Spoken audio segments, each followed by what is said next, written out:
So in this video, we're going to look at a simple application of Rolle's theorem. So in this example, it says find the intercepts of f of x equals x squared plus 4x minus 5. So the intercepts are the locations where the graph of f of x crosses the x-axis. Show that the derivative at x must be 0 for some point in between the intercepts. And to show this means to use Rolle's theorem to explain why it must be true. And then once you use Rolle's theorem to explain why it must be true, then find the place where it happens. So find the intercept. So we'll do this as step 1.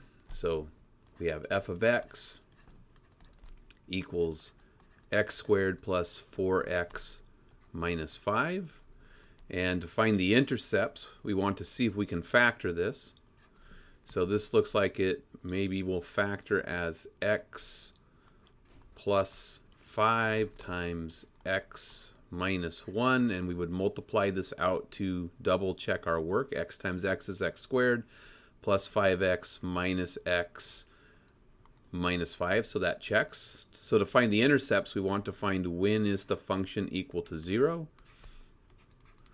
So we set our factored function equal to 0, and then we use the zero product property to say that either x plus 5 must be 0 or x minus 1 must be 0. So either x is equal to negative 5 or x is equal to 1.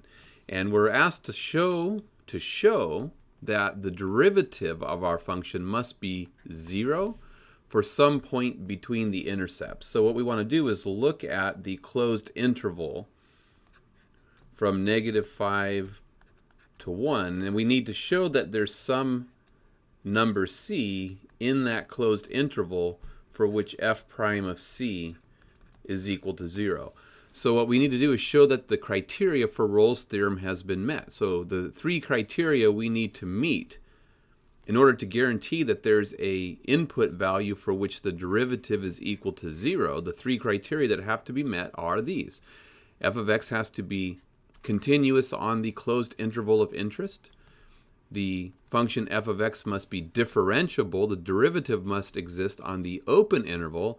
And f of a has to equal f of b. So now you need to justify why Rolle's theorem can be applied to say that, yeah, the derivative has to equal 0 for some c in this closed interval from negative 5 to 1. So first we want to note that the domain of f of x is negative infinity to infinity, and f of x, this is a second degree polynomial. It's clearly differentiable over its entire domain. In fact, we know the derivative's 2x plus 4, which doesn't have any cusp or holes or asymptotes. So we'll say, and f of x is differentiable. I guess I can't fit it there, is differentiable over its entire domain. So if f of x is continuous. That's if it's, its domain is negative infinity to infinity. If it's continuous over the interval from negative infinity to infinity and differentiable over that interval as well, then it's clearly continuous over this closed interval. So we can conclude, so f of x is clearly continuous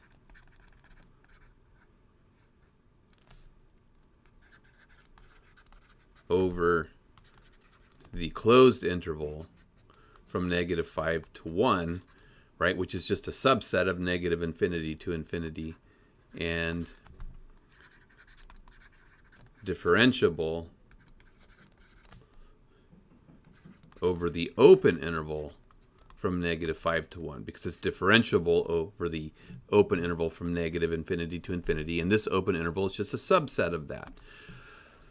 So we meet criteria 1, we meet criteria 2, and then we're going to meet criteria 3 at the intercepts. So what we want to notice is because we found the intercepts, we can say clearly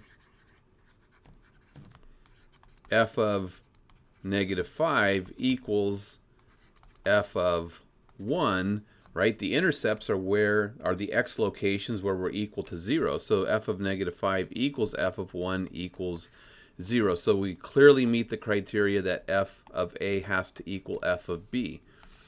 So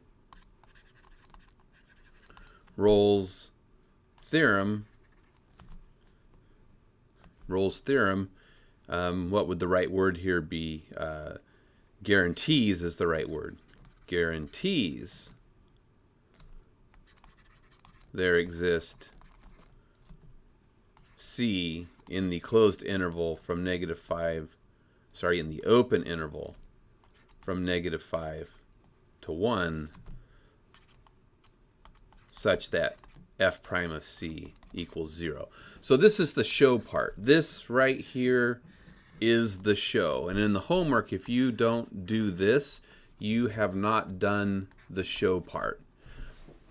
And you wouldn't receive on an exam, you would lose a lot of credit for not doing the show. Show that you can use Rolle's theorem, then do it. So over here I'm now going to find that point. I'm going to say, hey, f prime of x equals 2x plus 4. I just take the derivative of my second degree polynomial. Then I set my second degree polynomial equal to 0. I get 2x equals -4. I get x equals -2. And clearly -2 is in the open interval from -5 to 1, which is what Rolle's theorem guaranteed me. It guaranteed me that I would be able to find a place where the derivative was equal to 0, and that place would be between -5 and 1. Note there can be other places where the derivative is equal to 0 that aren't in that interval. What Rolle's theorem guarantees me is that there will be a minimum of one input value in that interval for which the derivative is equal to 0.